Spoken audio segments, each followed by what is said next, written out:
মালয়েশিয়ায় প্রোগ্রামে গিয়েছিলাম। এক বন্ধু সেখানে ব্যবসায়ী মানুষ, অনেক বড় বিজনেসম্যান, ব্যবসা করে। তার সঙ্গে মোসাফা করতে নিয়ে হাতের এই কবজিটা হাত দিলাম। হাতের কবজিতে হাত দিয়ে দেখি এই জায়গায় একটা ডিভাইস লাগানো, মেশিন লাগানো চলতেছে। মেশিন। বললাম, বন্ধু এই জায়গায় মেশিন কেন, কি হয়েছে? চোখে পানি চলে আসছে। বলছে, বন্ধু আল্লাহ পাক প্রচুর টাকার মালিক বানাইছে, কিন্তু আমার কিডনি দুটো অকেজো। সেই বন্ধু বলতেছে, আল্লাহ যদি আমার থেকে সব সম্পদ নিয়ে নিয়ে যদি আমাকে দুইটা কিডনি ফেরত দিত, আমি বড় খুশি হয়ে যেতাম। চিন্তা করে দেখুন কিডনির কি গুরুত্ব। বলতেছে, বন্ধু সপ্তাহে 4 দিন আমাকে হসপিটালে যেতে হয়, ডায়ালিসিস মেশিনের সামনে বসতে হয় ডায়ালিসিস করার জন্য। রক্তকে ফাটাতে হয়। এই রক্ত যদি না ফাটাই, রক্ত যদি আমি ডায়ালিসিস না করি, আমি মরে যাব। আল্লাহ রাব্বুল আলামিন বান্দার ভিতরে দুইটা কিডনি দিয়েছেন, একটা দিলেও চলতে ডাবল করে দিয়েছেন। চোখ একটা দিলেও চলতে ডাবল করে দিয়েছেন, কান একটা দিলেও চলতে ডাবল করে দিয়েছেন। এক কানে শুনে লোক আছে না নাই? এক চোখে দেখে লোক আছে না নাই? এরপরে এক কিডনি নিয়ে বেঁচে আছে এমন লোক আছে না নাই? আল্লাহ পাক সব ডাবল ডাবল করে দিয়েছেন। বান্দা চলতে নিয়ে যদি হঠাৎ করে চোখ একটা নষ্ট হয়, আরেকটা চোখ নিয়ে যেন বেঁচে থাকিস। ওয়াইন তাউদ্দু নি'মাতাল্লাহি লা তুহসুহা, তুমি তোমার রবের নিয়ামতের গণনা করে শেষ করতে পারবে না। আমার বন্ধুগণ, সেই কিডনি ডায়ালিসিস মেশিনটার ওজন হলো, মানুষ যেটা বানাইছে তার ওজন হলো 100 কেজি। কয়শো কেজি বলেন? 100 কেজি। আর আল্লাহ বান্দার দেহের মধ্যে যে কিডনি দিয়েছেন তার ওজন হলো 200 গ্রাম। কয়শো গ্রাম? 200 গ্রাম। মানুষ বানালো 100 কেজি লেগেছে। 100 কেজি ছাড়া ডায়ালিসিস মেশিন বানাতে পারলো না। অথচ তার চাইতে আপডেট, তার চাইতে উন্নত আল্লাহ পাক মেশিন দিয়েছেন, কিডনি নামক মেশিন দিয়েছেন, ডায়ালিসিসের বিকল্প মানুষের দেহের মধ্যে দিয়েছেন, মাত্র 200 গ্রাম দিয়েছেন। যদি এমনটা হতো, আল্লাহ বলতেন, বান্দা তুই দুনিয়াতে চলে যা, মার পেট থেকে আয়, এরপরে তুই দুনিয়াতে আসার সঙ্গে সঙ্গে আমি আসমান থেকে 2টা কিডনি পাঠায় দেব। 200 কেজি। বলেন এখন ধানের বস্তা নিবেন না কিডনির বস্তা নিবেন? কত বড় বেকায়দা হয়ে যেত। আল্লাহ রাব্বুল আলামিন কি সুন্দর করে, আল্লাযী খালাকাকা ফাসাওয়াকা ফাআদালাক আলাম নাজআল লাহু আইনাইন ওয়া লিসানান ওয়া শাফাতাইন। বান্দা আমি তোমার সবকিছু সুন্দর করে ব্যালেন্স করে দিয়েছি, বান্দা চলতে ফিরতে যেন তোমার চুল পরিমাণ কষ্ট না হয়। জোরে বলেন সুবহানাল্লাহ। আল্লাহ বলছেন, বান্দারে সব দিয়েছি তোকে, কিন্তু বান্দা কত বড় অকৃতজ্ঞ। বারবার মেয়ে হয়, 4টা মেয়ে, 4টা মেয়ের মা রাগের ঠেলায় আল্লাহ তোমার চোখ আসলেই কানা। যেরকম নাউজুবিল্লাহ। রহিম মিয়ার বাড়িতে 4টা ছেলে দিলা, আমার ঘরে 4টা মেয়ে দিলা। রহিম মিয়ার বাড়ির 2টা ছিল আমার বাড়ির মধ্যে ঢুকায় দিয়ে, আমার বাড়ির 2টা মেয়ে ওই বাড়ির মধ্যে ঢুকায় দিলে তো অঙ্ক মিলে যায়। দেখেন অঙ্ক করে আছে, এরকম অঙ্ক করার লোক আছে না নাই? আমার বন্ধুগণ, এই জায়গায় কারো হাত নাই। আল্লাহ যাকে যা দিবেন সম্পূর্ণ ক্ষমতা তার। ছেলে হলেও কখনো মন খারাপ করা যাবে না, মেয়ে হলেও কখনো মন খারাপ করা যাবে না। ইয়াহাবু লিমান ইয়াশাউ ইনাসাও ওয়া ইয়াহাবু লিমান ইয়াশাউ যুকুর আকিমা। আল্লাহ যাকে দেন ছেলে দেন, যাকে চান মেয়ে দেন, যাকে চান কিচ্ছু দেন না। ফায়সালা কার? যেরকম ফায়সালা কার?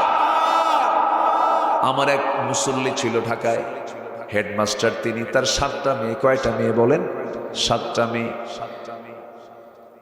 স্ত্রীর গর্ভে আবার সন্তান আসছে, 8 নাম্বার। কয় নাম্বার? 8 নাম্বার। ওই হেডমাস্টার বলতেছে, হুজুর 8ম সন্তান আবার মেয়ে হয়েছে, আমি বড় খুশি হয়েছি, কিন্তু আমার আত্মীয় স্বজন সব চলে আসছে আমার বাড়িতে, 14 গোষ্ঠী সব আসছে।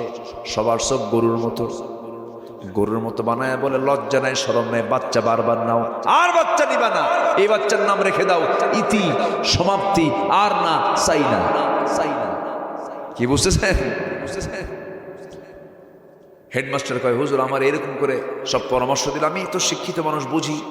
বললাম, শোনো, আমার এই সন্তানটার নাম রেখে দিলাম আশা, মানে আরো আসুক। শুকরিয়া আদায় করার মতো কিছু লোক আছে না নাই? আছে না নাই? মন খারাপ কখনো করা যাবে না। ফায়সালা কার? ফায়সালা কার? আল্লাহ পাকের। আল্লাহ যা দিবেন এটাই আমার শুকরিয়া। বলি আলহামদুলিল্লাহ। জোরে কোন আলহামদুলিল্লাহ। আমার বন্ধুগণ, আল্লাহ রাব্বুল আলামিন শুধু মানুষকে দেখেন না, মানুষকে চালান না, সকল প্রাণীকেই চালান। যে মশাকে আমরা অত্যন্ত ভয় পাই, একটা প্রশ্ন করব, বলুন তো, মশাকে আমরা ভয় পাই না, মশা আমাকে ভয় পায়? বলেন, মশা মানুষকে ভয় পায় না, মানুষ মশাকে ভয় পায়? হ্যাঁ, মানুষ ভয় পায় না, মশা ভয় পায়? মশারি কেনে কে? কি মশা কেনে? মশারি মানুষ কেনে। মানুষ কিনে এনে স্বেচ্ছায় জেলখানায় চলে যায়। কি স্বেচ্ছায় জেলখানায় যায়? মশারি দিয়া চতুর্দিকে ঘেরাও দিয়া, মশা থাক, আসিস না ঘুম পারে। শীতের রাত, এই তো 3-4 দিন আগে আমি দেখলাম ঠান্ডার ভিতরে মশা তো কম থাকে, লাইট টাইট দিয়ে দেখি কোথাও কোনো মশা নেই। এক মাহফিল, এক বাসায় ছিলাম, আমাকে বললো কমিটি, হুজুর মশারি কি দেবো? না, শীতের মধ্যে নেটিং করা আছে, মশা টশা মনে হয় নাই। তো লাইট বন্ধ করে শুয়ে পড়লাম, বালিশে মাথা রেখেছি। 10 মিনিট যেতে না যেতেই সারেগামা পাধানিসা। কি কথা কি বুঝতেছেন? শুরু হয়ে গেছে। ও আমার দেখলো কেমন, ও আমাকে চিনলো কেমনে? আমি লাইট দিয়ে চিনলাম না, ও আমার অন্ধকারে খুঁজে বের করলো। ছোট্ট মশা, সে আমাকে খুঁজে কেমনে বের করলো? বিজ্ঞান বলছে 75 ফুট দূর থেকে টের পায় এখানে কোন শরীর মধ্যে শুয়ে আছে। সুবহানাল্লাহ বলবেন না? প্রাণী ছোট কিন্তু ঘ্রাণ শক্তি বেশি, খুঁজে পায়। এই মশা যখন একটা মানুষকে যখন কামড়ায়, রক্ত যখন শুষে আনে, এটা কি ছোটখাটো কোনো অপারেশন বলেন তো? আপনি একটা রক্ত বের করেন দেখি, আপনি রক্ত বের করতে গেলে কি সহজ কাম? দারুণ কঠিন। প্যাথোলজিস্টরাও মাঝে মাঝে রক্ত খুঁজে পায় না। প্যাথোলজিস্ট, সে অভিজ্ঞ, রক্ত খুঁজে পায় না। মোটা মানুষ যারা অতিরিক্ত মোটা, তাদের রক্ত ভেন খুঁজে পায় না, খুঁজতে গোষ্ঠের মধ্যে ঢুকায়, খুঁজে পায় না। আর মশা টাইমও নেয় না, এমন সুন্দর করে সিস্টেম করে। মশার সামনের যে অংশ আছে, সুর, যেটা ছোট্ট, যেটা ঢুকায় দেয়, ওটার মধ্যে আছে 6টা ভাগ। কয়টা ভাগ? 6টা ভাগ। প্রথম 2টা ভাগ দিয়ে, প্রথম 2টা অংশ দিয়ে আগে সলিমুদ্দিন বান্দার চামড়ার উপরে বসে পড়ে। প্রথমে চামড়াটাকে ফেড়ে ফেলে, চামড়া ফেড়ে ফেলার পর পরের 2টা অংশ দিয়া রক্তের ভেসেল খুঁজে খুঁজে বের করে। রক্তের ভেসেল খুঁজে খুঁজে বের করার পরে 5ম নম্বর অংশ দিয়ে সে করে কি? কেমিক্যাল নিঃসরণ করে চতুর্দিকে সে কেমিক্যাল ছড়াইয়া দেয়, অ্যানেস্থেসিয়া করে, অজ্ঞান করে ফেলে, জায়গাটুকুকে অবশ করে ফেলে। আর মাঝে মাঝে ড্রোন ক্যামেরার চোখ দিয়ে বারবার তাকায় ওইদিকে, সলিমুদ্দিন কোন দিকে তাকায় আছে। সুবহানাল্লাহ বলুন। এই কাজও করে। আবার সেফ সিকিউরিটির জন্য আবার উপর দিকে তাকায় তাকায় দেখে, মুভিং আই, চতুর্দিকে নড়াচড়া করে চোখটা সে দেখে। আবার পাখা তো আছেই, উড়ন্ত সমস্ত কিছু সব ব্যবস্থাপনাও আছে। আবার সে যখন বসে 2 সাইডে 2টা অ্যান্টিনাও সে উপর দিকে দিয়ে দেয়। অ্যান্টিনা দিয়ে সে তার চাপ নিয়ন্ত্রণ করে। চাপ বাড়লেই ভাববে কেউ আক্রমণ করতেছে। সুবহানাল্লাহ বলবেন না? ছোট্ট একটা মশা। এরপরে অ্যানেস্থেসিয়া সম্পূর্ণ হওয়ার পরে সর্বশেষ অংশটুকু দিয়ে আস্তে করে ওই অজ্ঞানের জায়গায়, অ্যানেস্থেসিয়ার জায়গায় আস্তে করে ভুল বসায় দেয়। আপনি চুল পরিমাণ টের পাচ্ছেন না। সুন্দর করে স্লোলি আস্তে আস্তে করে পরিমাণ মতো রক্তগুলোকে চুষে নিয়ে আস্তে করে সে বের হয়ে চলে যায়, উড়ে চলে যায়। 15 মিনিট 20 মিনিট যাওয়ার পরে টের পাই না। এরপরে দেখি তো জলে চুলকায়, নিচের দিকে তাকায় দেখি ফুলে গেছে। অ্যানেস্থেসিয়ার মেয়াদ শেষ হয়ে গেছে, অজ্ঞানের মেয়াদ শেষ। তখন আপনার অনুভব করছেন যে এখানে কেউ এসে পড়েছে। এই যে সূক্ষ্ম করে আপনাকে সুন্দর করে সিরিঞ্জ দিয়ে রক্তগুলো বের করে নিল, এটাকে রিসার্চ করে আজকের আধুনিক মেডিকেল বিজ্ঞান আজকে মসকিউটো ইনস্পার্ট সিরিঞ্জ নামক একটা সিরিঞ্জ তৈরি করেছে। সুবহানাল্লাহ, আল্লাহু আকবার বলেন। একটা মশা পরিমাণ মতো করে বের হয়, কিন্তু কিছু মশা আছে একটু বেহুশ সাইজের মশা, এমন খাওয়া খায় আর ওড়ার মতো কোনো শক্তি নাই। বিগত 16 বছরের সরকারের মতো, ঠিক কিনা? এমন খাওয়া খাইছে আর হজম করতে পারে না। আছে কিনা? ইন্নাল্লাহা লা ইস্তাহি আন ইয়াদরিবা মাসালান মা বাউদাতান ফামা ফাওকাহা। আল্লাহ পাক মশার উদাহরণ দিতেও লজ্জাবোধ করেন না, তাহলে আমি কি কথা কি এলোমেলো কোনো কিছু বলছি? সব কোরআনে আছে না নাই? দেখেন কি সুন্দর, মাযা আরাদাল্লাহু বিহাযা মাসালা ইউদিল্লু বিহি কাসীরা ওয়া ইয়াহদি বিহি কাসীরা ওয়া মা ইউদিল্লু বিহি ইল্লাল ফাসিকিন। আল্লাহু আকবার বলেন। সম্মানিত ভাইয়েরা, আল্লাহ তাআলা মশার রব, পাখির রব। কত পাখি এই কমলগঞ্জের এই জঙ্গলে আছে না নাই বলেন তো? সেই পাখিগুলোকে খাওয়ান কে? আচ্ছা, পাখি আধুনিক না বিমান আধুনিক? বিমান আধুনিক। বলেন তো কোনটা কোনটা সবচেয়ে উন্নত মানের, পাখি না বিমান? বলেন বলেন বলেন বলেন। পাখি। পাখি। আচ্ছা, লাইফ স্টাইল কারণ মতো পাখির না আমাদের? পাখি তো উন্নত। আমাদের উপায় আছে আকাশে ওরা একা একা, ওর পথ একটাই, সেটা হচ্ছে আকাশ পথ। ওর জন্য কোনো পোর্ট লাগে না, ওর জন্য কোনো এয়ারপোর্ট লাগে না, ওর এয়ারপোর্টের কোনো দরকার নাই, কিচ্ছু প্রয়োজন নাই। শুধু ঘর থেকে প্ল্যান করলো উড়বো, উড়ে চলে গেল, খাওয়া শেষ, আবার ফ্লাই করে সুন্দর করে সে ল্যান্ডিং করে সে তার ঘরের মধ্যে ঢুকে গেল। কেউ কেউ সুবহানাল্লাহ বলবেন না ভাই? কিসের গ্র্যান্ড সুলতান আর কিসের 5 স্টার? পাখির সাথে পারে? কি সুন্দর বাসা। আল্লাহু আকবার বলেন। এটা পাখি আছে প্যারেগ্রিন ফ্যালকন। প্যারেগ্রিন ফ্যালকন নামে একটা পাখি আছে, সে আকাশে ওড়ে, ঘন্টায় তার গতি হলো 400 কিলোমিটার। ভাবতেছেন আমরা উন্নত? আল্লাহু আকবার। ঘন্টায় 400 কিলোমিটার ওড়ে। একটা চিতাবাঘ ঘন্টায় 112 কিলোমিটারে দৌড়ায়, সেখানে একটা পাখি 400 কিলোমিটার পর্যন্ত আকাশে উঠতে পারে। কেমন করে সম্ভব? লাঞ্চ তো তার ফেটে যাওয়ার কথা, বাতাস ঢুকে লাঞ্চ ফেটে যাওয়ার কথা, কিন্তু ওই প্যারেগ্রিন ফ্যালকনের নাকের একটু নিচে এই একটা ট্যাপ, হাড়ের ট্যাপ আল্লাহ পাক লাগায় দিয়েছেন।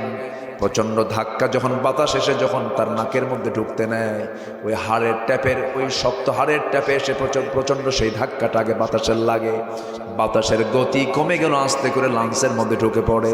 এই ঠিক একই প্রযুক্তি আজকের আধুনিক বিজ্ঞানীরা বিমানের মধ্যে ঢুকায় দিয়েছে। যেরকম সুবহানাল্লাহ। পাখি থেকে বিমান না বিমান থেকে পাখি? ওয়া আরসালা আলাইহিম তয়রান আবাবিল। জোরে বলুন আল্লাহু আকবার। বিমান থেকে পাখি না পাখি থেকে বিমান? বলেন বলেন বলেন বলেন। পাখি থেকে বিমান। আমার ভাইয়েরা, আল্লাহ রাব্বুল আলামিন সব কিছু করে দিয়েছেন বান্দারে। সবার রব আমি, কিন্তু সবার উপরে তুই মানুষ, তোকে মর্যাদা দিয়েছি, তোর দায়িত্ব আছে, তোর কাজ আছে।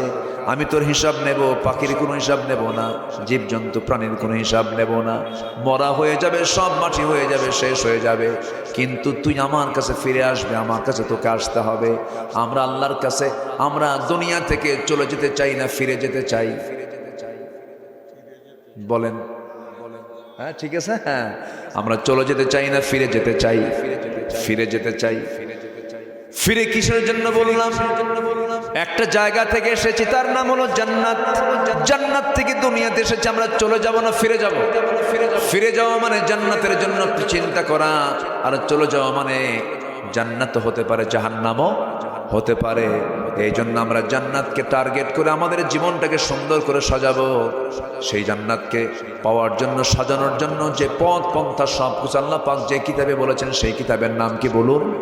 কোরআনে কারীম। এই কোরআনকে আমরা শুধু ব্যক্তি জীবনে ট্রিট করব না, ব্যক্তি জীবনে শুধু ফলো করব না, ব্যক্তি, সমাজ, রাষ্ট্র, শাসন সব জায়গায় থাকার দরকার আছে না নাই? ইসলামী শাসন ব্যবস্থার গুরুত্ব কি? আল্লাহ রাব্বুল আলামিন গোটা কোরআনের ভিতরে একটা আয়াতে বলেছেন, সূরা হজের 40 নম্বর আয়াতে আল্লাহ রাব্বুল আলামিন সুন্দর করে বলছেন, যারা পারেন ঠোঁট মিলিয়ে বলুন, আল্লাযীনা ইম্মাক্কান্নাহুম ফিল আরদি আকামুস সালাহ وآتوا الزكاة وأمروا بالمعروف ونهوا عن المنكر ولله عاقبة الأمور। জোরে বলুন আল্লাহু আকবার। আরো জোরে বলুন আল্লাহু আকবার। আল্লাহ রাব্বুল আলামিন বলেন, আমি যাদেরকে দুনিয়ার জীবনে রাষ্ট্রীয় ক্ষমতা দান করব, শাসনের দায়িত্ব আমি যাদেরকে দেব, তারা 10 দফা নয়, 19 দফা নয়, 14 দফা নয়, 7 দফা নয়, মাত্র 4টা আইন তারা রাষ্ট্রীয় পর্যায়ে কায়েম করবে। আমি আল্লাহ জান্নাতের টুকরা বানায় দেব। আমি আল্লাহ লাফাতাহনা আলাইহিম বারাকাতিন মিনাস সামাই ওয়াল আরদ, আসমান এবং জমিনের সমস্ত বরকতের দরজা খুলে দেব।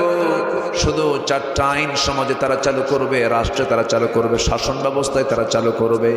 নাম্বার ওয়ান হলো তারা কি করবে? আকামুস সালাত, নামাজ কায়েম করবে। এই 54 বছরে যারা ক্ষমতায় ছিল, শাসন ক্ষমতায় ছিল, তারা কি নামাজ কায়েম করেছে না সুদ কায়েম করেছে? বলেন নামাজ না সুদ? বলেন যাকাত না সুদ? ভূমিকম্প কেন হয়? কি ঠিক আছে না? ভূমিকম্প হয় হলো সুদ থাকলে, ভূমিকম্প হয় হলো জেনা থাকলে, ভূমিকম্প হয় হলো সমাজে বাদ্যযন্ত্রের পরিমাণ যখন বেড়ে যায়, সেই সময় জেনার পরিমাণ বেড়ে গেল। কি কারণ? আপনি কোরআন হাদিসকে না জেনে না বুঝে এমনি একটা কারণ বলে ফেললেন। একজন তো এই দিল্লি থেকে বসেই বলে, আমার বিরুদ্ধে রায় হওয়ার কারণে পরপর 2 দিন ভূমিকম্প হয়েছে। কইছেন না এই কথা? ওই আপডেট ভার্সন, মানে এরকমই দেয়, মাঝে মাঝে ডেলিভারি দেয়। রাগ করতেছেন নাকি আপনারা? ভূমিকম্পের দিন ঢাকা শহরের কোন ফ্ল্যাটে মানুষ নাই, খালি কয়েক সেকেন্ড একটা ঢেউ মারছে, ঢেউ ধাক্কা, কোন ঘরে মানুষ নাই। সব ওই কয়েক সেকেন্ডের মধ্যে লুঙ্গি পড়বে, কখন যা ছিল গায়ে সব নিয়া, মা তার সন্তানকে থুয়ে মার্চের দৌড়, সব রাস্তায়। ওই ডিওএইচএস, বাড়িধারা, গুলশান, ধানমন্ডি, অভিজাত, সব এলিয়েট শ্রেণী, সব সুন্দর সুন্দর বাড়িঘর থুয়ে সব রাস্তায়। ভিআইপি ফকির, কি ফকির? সব ভিআইপি ফকির। কারো গায়ে কাপড় চোপড় ছিল, বড় জোর লুঙ্গি আর একটা গেঞ্জি। ঘুম তো পারতেইছে, চোখ মুক্ত ধর সময় নাই, সব রাস্তায় এসে শীত হয়ে দাঁড়ায় আছে। এই যে ভয়ে পালায় আসলো রাস্তায়, কার ভয়? আল্লাহ। কি কয় রে এগুলো সব? আমি কি আলোচনা চালাবো? কতক্ষণ শুনবেন? সারা রাত থাকবেন আপনারা? থাকেন, আমি চলে যাবো। খুব ভালো আপনারা। বলি আলহামদুলিল্লাহ। উপজেলার নামই তো কমল। উপজেলার নাম কি? কমল। আপনারা কঠোর না কমল? বলেন কঠোর না কমল? কমল। আল্লাহ পাক আরো কমল হওয়ার তৌফিক দান করুন, আরো বিনয়ী হওয়ার তৌফিক দান করুন। অহংকার দেখানো যাবে না। অহংকার দেখালে কিন্তু দিল্লি যেতে হয়, ঠিক কিনা? অহংকার দেখাবেন, একদম মামুবাড়ি দিল্লি চলে যাবে। জুলুম করবেন, টিকতে পারবেন না। ইতিহাস আল্লাহ পাক আমাদেরকে দেখায় দিয়েছেন, ইতিহাস আমরা শুনি নাই, দেখেছি চোখে চোখে চোখে, ঠিক কিনা?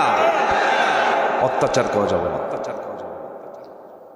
ভোট চাইতে যায়, তাদেরকে মারেন, পিটেন, ভাবতেছেন যে মাইরে পিটে সবকিছু করবেন। উপায় নাই, জাতি সব বোঝে, ঠিক কিনা? সম্মানিত ভাইয়েরা, অহংকার করা যাবে না। অহংকার করবো তো সব শেষ হয়ে যাবে।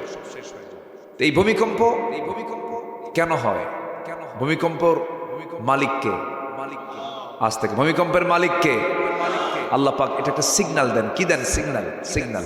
এই ভূমিকম্প এটা চলে, এটা হয়। আমরা হয়তো অনেকেই জানি না, আমরা যে জমিনে পা রাখি, যে জমিন আমরা আছি, এটা যে দাপট দেখায় চলি, এটা শান্ত না। তো এই পৃথিবীটা, এই জমিটা শান্ত না, এটা অশান্ত। একটা রহস্যময় টেকটনিক গতি, এটা খেলা চলছে নিচে। এই প্লেটগুলো একে অপরের সঙ্গে যখন সংঘর্ষ হয়, তখন একটা শক ওয়েভ হয়, তখন কেঁপে ওঠে, পুরো জমিনটা কেঁপে ওঠে এই প্লেটগুলো নড়াচড়া যখন করে। সম্মানিত ভাইরা, এটা হচ্ছে টেকটনিক প্লেটগুলো নড়াচড়া করে, এটা বিজ্ঞান বলছে। এবং পৃথিবী যখন মানুষ ছিল না, তখন এই আকাশ এবং জমিনটা ছিল লাগানো। কি ছিল? লাগানো। আওয়ালাম ইয়ারাল্লাযীনা কাফারু আন্নাস সামাওয়াতি ওয়াল আরদা কানাতা রাতকান ফাফাতাকনাহু আল্লাহু আকবার। আকাশ এবং জমিনটা ছিল লাগানো, ফাফাতাকনাহুমা, আল্লাহ পাক এটাকে মহা ধাক্কা দিয়ে এটাকে মহা শূন্য বানায় দিয়েছে। এটাকে আধুনিক বিজ্ঞান বলে বিগ ব্যাং থিওরি। কি থিওরি? Big bang theory. এটাকে আল্লাহ পাক মহাশূন্য করে মানুষের বসবাসের উপযোগী করলেন। আগের মতো আর ওরকম ভূমিকম্প আর হয় না। যখন মানুষ আসে নাই তখন নড়াচড়া করে একদম ধাক্কা মেরে সব এলোমেলো হয়ে গেছে। ওরকম হলে তো মানুষ থাকতোই না। আল্লাহ পাক পৃথিবীতে বসবাসের উপযোগী করে এই যে মাঝে মাঝে আল্লাহ পাহাড় দিয়েছেন। সবচেয়ে বেশি পাহাড় দুইটা বিভাগে বেশি আমার দেশে। কোন কোন বিভাগে বলেন? সিলেটার কোথায়? চট্টগ্রাম। ওইদিকে কম। রাজশাহী অঞ্চলে সমতল, কিন্তু কম না। আমার দেশে নাই, কিন্তু পঞ্চগড়ের সাথেই যে একটা পাহাড় আছে, পঞ্চগড় ঠাকুরগাঁর সাথেই যে একটা পাহাড় আছে, সেই পাহাড়ের নাম হচ্ছে হিমালয়। কি পাহাড়? হিমালয়। তাহলে দেখেন ব্যালেন্স কিন্তু ঠিকই আছে। আবার আপনি চলে যান ত্রিপুরার দিকে। ত্রিপুরার টোটালি আমি গিয়েছি ত্রিপুরায়। টোটাল ত্রিপুরাটা পাহাড় বেষ্টিত অঞ্চল। সিলেটটা পাহাড় বেষ্টিত অঞ্চল। এই যে পাহাড়গুলো কেন দিলেন? এর কারণ হচ্ছে পাহাড় দিয়েছেন আল্লাহ পাক এটাকে যেন জমিনটা যেন আন্দোলিত না হয়, নড়াচড়া না করে। এবং পাহাড় যা আমরা দেখি, এটা উপরে যতটুকু, তার ভিত্তি হচ্ছে তার 90 গুণ বেশি। 10 ভাগ উপরে, বাকি 90 ভাগ নিচে। কে রেখে দিয়েছেন? আল্লাহ রাব্বুল আলামিন বলেন, ওয়া আলকা ফিল আরদি রাওয়াসিয়া আন তামিদা বিকুম ওয়া আনহারা ওয়া সুবুলান লাআল্লাকুম তাহতাদুন। জোরে বলুন আল্লাহু আকবার। আমি আল্লাহ রাব্বুল আলামিন জমিন যেন নড়াচড়া না করে পাহাড়গুলোকে আমি সেট করে দিয়েছি, আন্দোলিত যেন না হয়। ওয়াল জিবালা উতাদা, পেরেগের মতো করে দিয়েছি। কিন্তু বান্দা সেই পাহাড়গুলো কেটে ফেলে। পাহাড় কাটে বান্দা, বান্দা পাহাড় কাটার কারণে জমিনটা আন্দোলিত হয়। আমার বন্ধুগণ, এই পাহাড়গুলো কাটতে মানা করেছেন আল্লাহ রাব্বুল আলামিন।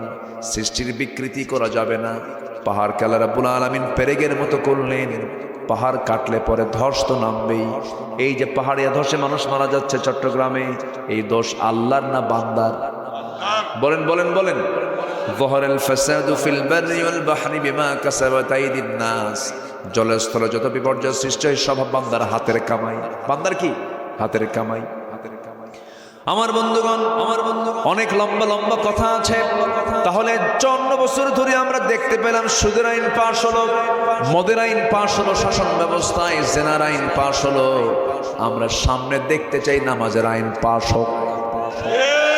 এটা কি অন ইসলামী দল দিয়ে সম্ভব না ইসলামী দল দিয়ে সম্ভব? কি দল দিয়ে সম্ভব বলেন? ইসলামী দল দিয়ে। অন ইসলামী দল দিয়ে কখনো সম্ভব না। 54 বছর আমরা দেখলাম তো, কেউ 25 বছর, কেউ 16 বছর। মঈনুদ্দিন ফখরুদ্দিন কেয়ারটেকার গভর্নমেন্টটা কয়েক বছর।